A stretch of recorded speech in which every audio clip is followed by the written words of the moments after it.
when I'm talking to homeowners, they're always looking for ways to make their dollar go a little bit further. I'm sure you hear the same thing.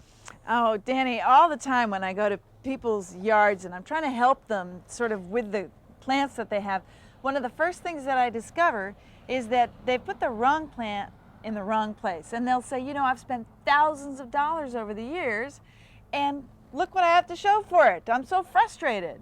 It probably is well worth getting a little bit of expert advice along the way, talking to the person at the nursery that may be knowledgeable, or even maybe getting a landscape architect or landscape designer out for an hour or so for a little consulting time. I know you'll get that money back. Well, I mean, for the cost that will incur the homeowner, it's nothing compared to what you can spend on plants.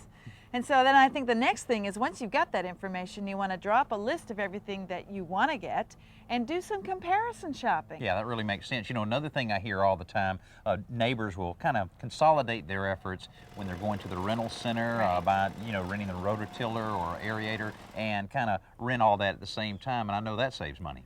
Absolutely. I mean, I think with all of these things that we've said, what is really important and what comes through is that it's planning. If you can just take the time to do a little bit of planning, it's going to save you money in the long haul.